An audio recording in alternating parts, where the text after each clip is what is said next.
Alors, on va parler de Gennaro, je disais, et on va parler notamment d'une news que tu as sortie, Thomas, sur Instagram. Pour ceux qui nous suivent sur Insta, je vais l'afficher tout de suite, histoire que tout le monde puisse la voir ici. Je vais faire de la place pour cela.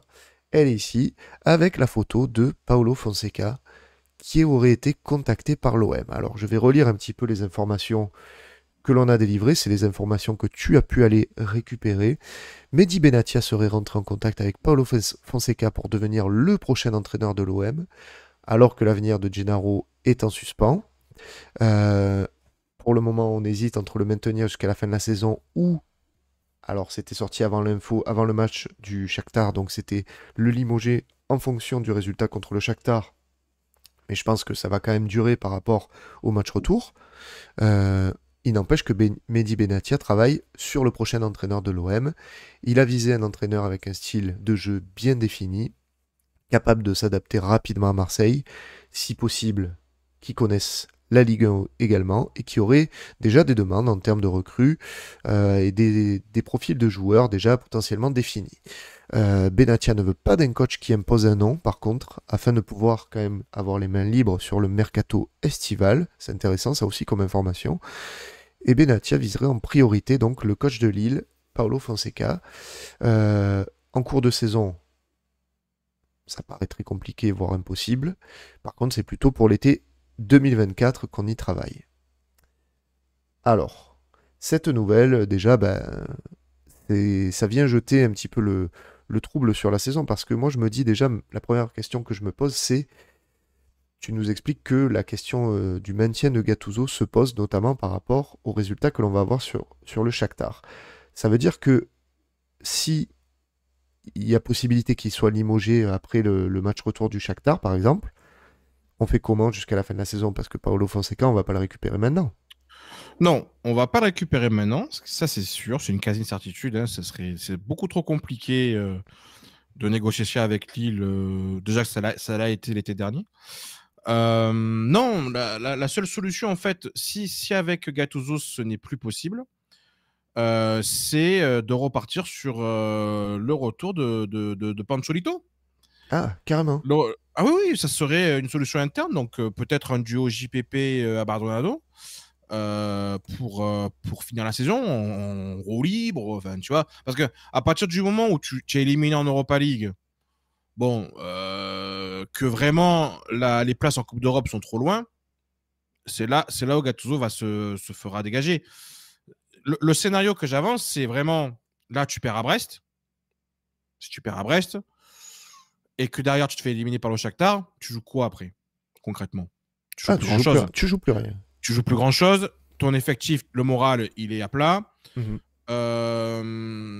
Bon, ça c'est le truc que je donne avant le match du Shakhtar. Le match de ce soir, sur l'état d'esprit des mecs, me fait dire quand même que est-ce que vraiment là, ils sont en train de lâcher Gattuso? J'ai pas l'impression. J'ai pas encore l'impression. Voilà. Non, non. J'ai pas encore l'impression.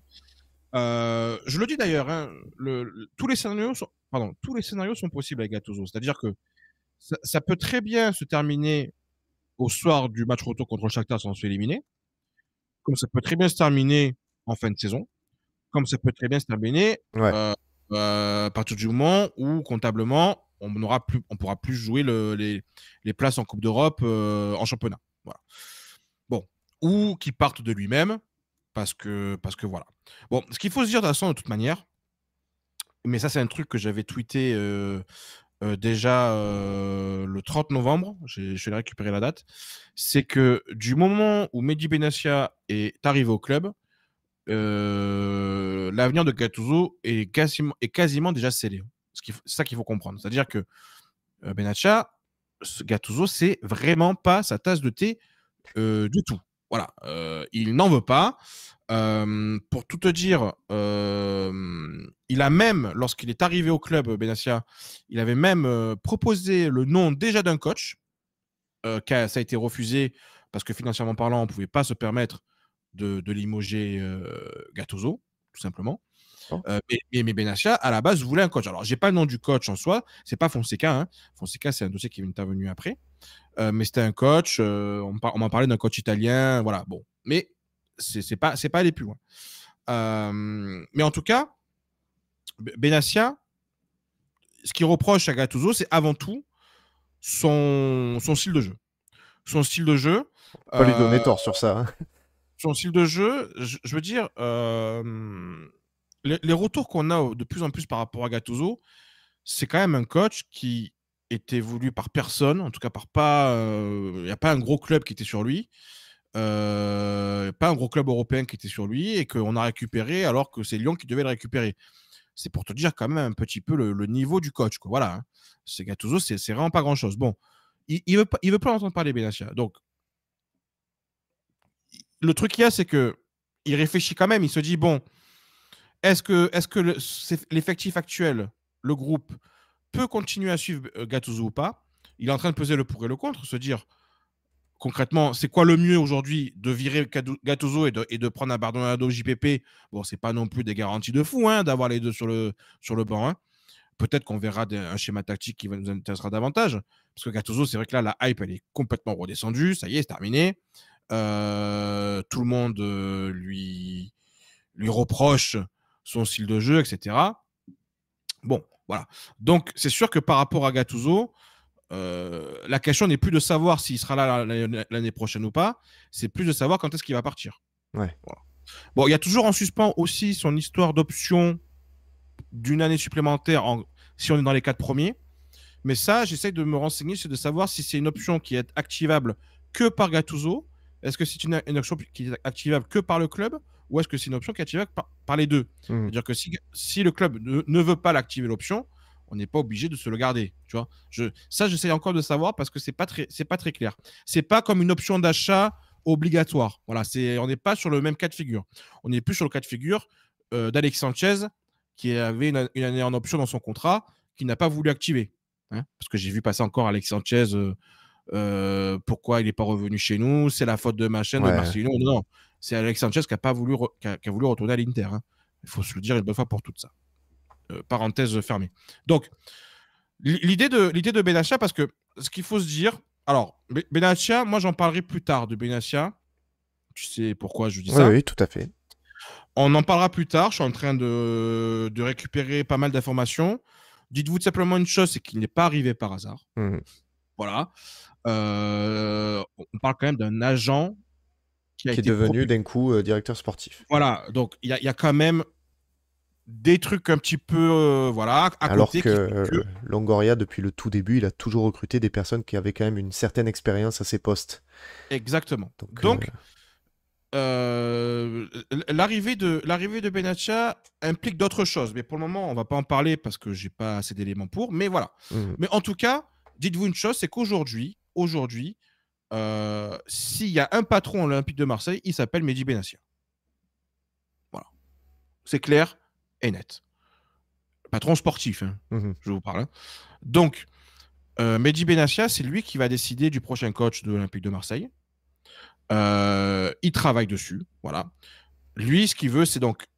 Il a compris une chose, Benassia, et ça, je suis d'accord avec lui par rapport à ça, c'est il a bien compris qu'il faut qu'on ait à l'Olympique de Marseille un coach qui a une vision de jeu très claire, une idée très claire de ce qu'il veut faire, et quelque chose de plaisant. On ne veut pas d'un coach qui joue le contre, on ne veut pas d'un coach qui joue absolument le 4-3-3 figé parce que je veux jouer qu'en 4-3-3, tu vois. Il veut un mec qui peut s'adapter, il veut un mec qui peut s'adapter à Marseille, qui peut s'adapter à la Ligue 1, qui connaît la Ligue 1 idéalement. Et donc c'est pour ça qu'il vise, là, la priorité pour lui, c'est Fonseca. Ce qu'il faut se dire aussi par rapport à Fonseca, c'est que si l'Olympique de Marseille avait mieux géré le cas Fonseca, l'été dernier, Fonseca serait déjà l'entraîneur de l'Olympique de Marseille. Ils ont été... Ils ont mal goupillé le truc. Voilà, ils ont mal goupillé le truc par rapport à Fonseca l'année dernière. Longoria, au départ, n'était pas forcément hyper chaud. Après, il a été très, très chaud. Ils avaient une piste qui ne s'est pas faite. Enfin bon, voilà. Ils ont été un peu trop hésitants. Ils ont mal négocié avec Lille parce que Lille, à un moment donné, on dit stop. Nous, Fonseca, on ne peut pas, on ne vous le libère plus. Il était libérable jusqu'à une certaine date. Mais là, nous, maintenant, on le garde. Donc voilà, Lille, ils ont été très clairs et nets par rapport à ça. Et donc, nous, on s'est réveillé trop tard sur Fonseca. Parce que j'ai vu beaucoup passer aussi le commentaire de dire mais pourquoi il viendrait aujourd'hui, Fonseca, alors qu'il a refusé l'OM l'année dernière. Non, Fonseca, il n'a rien refusé du tout. C'est Lille qui a refusé de libérer Fonseca. Et d'ailleurs, Fonseca, je vous invite à regarder une de ses conférences de presse où il avait clairement dit qu'il a confirmé l'intérêt qu'il avait, lui, pour l'Olympique de Marseille. Parce que c'est ce que je mets aussi par la suite, c'est que lui, l'intérêt olympique de Marseille ne le laisse pas insensible. Ça, c'est clair et net. Par contre, ce qui est sûr, c'est que il veut la première ligue.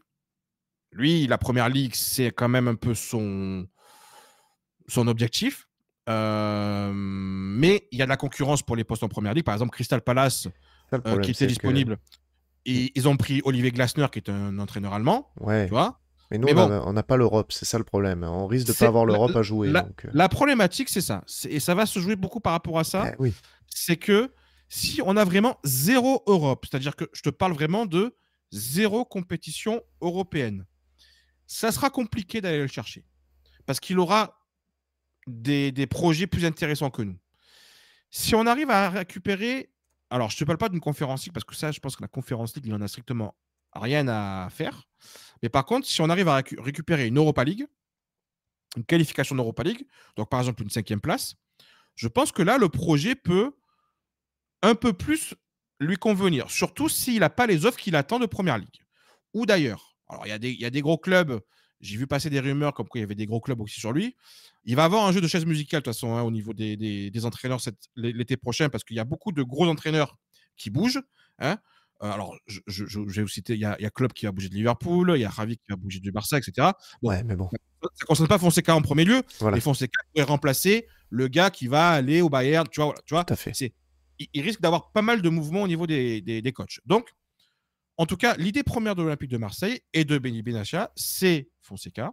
Maintenant, c'est pas sûr que ça se fasse, loin de là, mais ce que je peux vous confirmer, c'est qu'il y a aujourd'hui des contacts entre l'Olympique de Marseille, entre Mehdi Benatia et Pablo Fonseca. Voilà, ça, je peux vous le confirmer. Maintenant, pour la suite, on verra. C'est une première prise de contact. Il y a d'autres entraîneurs qui sont ciblés. Je vous en parlerai aussi un peu plus tard. Juste pour finir, et après je te laisserai la parole. Pour ceux qui s'interrogent pourquoi maintenant on ne met l'info que sur Instagram, Twitter, j'ai décidé de ne plus mettre d'infos sur Twitter, ou en tout cas plus d'infos de ce style, parce que c'est un réseau Twitter nauséabond possible, où on peut même pas discuter. Enfin, il n'y a pas de demi-mesure, c'est soit tout blanc, soit tout noir. Enfin, bref, ça ne m'intéresse plus. Donc voilà, Twitter, je vais l'utiliser pour autre chose. Les infos, maintenant, donc pour ceux que ça intéresse, c'est sur Instagram. Donc si vous n'êtes pas abonné à notre compte Instagram. Et sur les lives YouTube. Et évidemment, sur les lives YouTube. Là, c'est vrai que je l'ai mis sur Instagram hier. Mais ce que je ferai, c'est que lorsque j'ai une info que je peux donner en live, évidemment, je la donnerai en live et en même temps, elle sera sur Instagram. Voilà. Mais dans l'idée, c'est ça. Voilà, tout simplement. Ok. Bah, écoutez, les amis, voilà. Moi, Paulo Fonseca, je suis pas contre sur le principe. C'est pas l'entraîneur qui me fait rêver non plus, mais je comprends. Si on pouvait lui proposer de s'inscrire dans la durée au club avec l'idée de mettre en place un projet, un plan de jeu, autour d'un plan de jeu en tout cas qui puisse être sympa et qui puisse être appréciable, oui, je validerai, mais honnêtement, j'ai beaucoup de mal à y croire compte tenu, je pense, de la hype qui est un petit peu autour de ce coach. Je le vois mal signer pour un OM qui finit peut-être 7ème de Ligue 1 cette année, ou encore pire peut-être, j'espère pas. Mais voilà, je le vois mal ne pas jouer l'Europe l'an prochain, sachant qu'avec Lille, il a des chances de terminer en Ligue des Champions quand même cette année. Donc, alors, quoi qu'il arrive, il prolongera pas Lille. Il prolongera pas, mais non, mais ce que je veux dire, c'est qu'il termine à une place de Ligue des Champions. Oui. Donc ça veut dire, qu'est-ce que tu veux jouer l'an prochain? Forcément, tu vas pas repartir un échelon en dessous. Le but, c'est de faire un gap. Donc, moi, après, tu me dis qu'il a des touches aussi en Angleterre. Oui, mais il faut qu'il ait ce ticket. C'est-à-dire qu'il faut qu'il ait ce poste qui lui permette de jouer avec des champions. Oui, En Première Ligue, ça sera compliqué, parce que Première Ligue, Liverpool, ils vont pas aller le chercher lui. On va se dise clairement les choses. Donc, il y a ça à prendre en compte. C'est-à-dire que vraiment, aujourd'hui, il sait que l'Olympique de Marseille est sur lui. Mais c'est le cas déjà depuis depuis l'été dernier. Sauf que là, vraiment, c'est Benassia qui a pris le dossier en main. Comme d'ailleurs Benassia a pris le mercato hivernal en main. Hein. Voilà, hein. C'est encore une fois, hein, le patron de l'Olympique de Marseille aujourd'hui, il s'appelle Mehdi Benassia. Voilà, il y a plus de suspense par rapport à ça. Hein. Après, je rentrerai plus en détail dans notre live hein, quand on aura le temps d'en parler. Mais c'est vrai que là, aujourd'hui, il y a même plus de doute par rapport à ça. Donc, ensuite, s'il n'a pas le projet qui l'intéresse, Oui, honnêtement, je pense que l'Olympique de Marseille peut avoir ses chances. L'Olympique de Marseille peut avoir ses chances, mais faudrait vraiment qu'on ait, allez, ouais. une petite Europa League, quoi, tu vois. Ouais, il faut un minimum pour moi. Il faut un minimum. On a une Euh, question de Coffee Musical qui nous demande si vous pouviez choisir, vous voudriez qui en coach? Alors c'est vrai qu'on en a un petit peu parlé dans le débat. On avait chacun cité plusieurs noms. Toi, si tu devais en choisir qu'un que tu pouvais prendre, lequel tu choisirais? euh, Alors, infaisable, j'imagine. Ouais, c'est sûr que oui, il vaut mieux que ce soit faisable. Après, c'est vrai que moi j'avais tendance à dire Thiago Motta, mais je pense que c'est 95% infaisable, on va dire. Non, Thiago Motta, il va aller vers soit Paris, soit un gros club italien. Écoute,